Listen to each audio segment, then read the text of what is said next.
জয় মা করুণাময়ী কালীর জয়। আজ হচ্ছে ফলহারিণী পুজো ছিল, তো আমি এসেছিলাম মার কাছে পুজো দিতে। এই মন্দিরটি রাজপুর বোসপুকুরে অবস্থিত। এই ফলহারিণী পুজোটি হয় জ্যৈষ্ঠ মাসের অমাবস্যায়।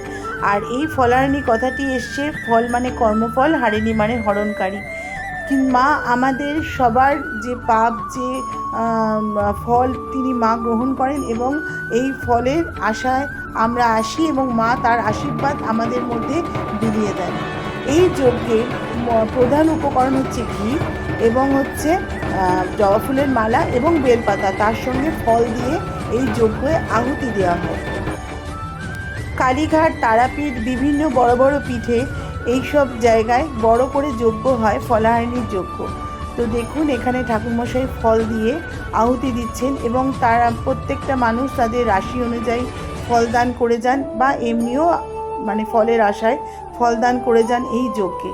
তাদের ফল এই যজ্ঞে আহুতি দেওয়া হয় এবং আমরা সবাই সেখানে অঞ্জলি দিয়েছিলাম। দেখুন অঞ্জলির কিছু মুহূর্ত।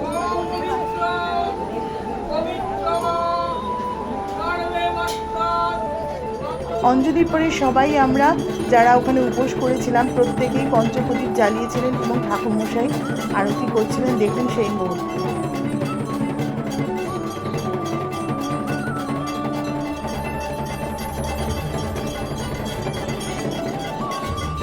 ফলহারিণী হলো আমাদের হিন্দু সনাতন ধর্মাবলম্বীদের একটা পবিত্র উৎসব এবং রামকৃষ্ণ পরমহংসদেব মা সারদা দেবীকে ষোড়শী রূপে পূজা করেছিলেন এই ফলহারিণীর দিনে।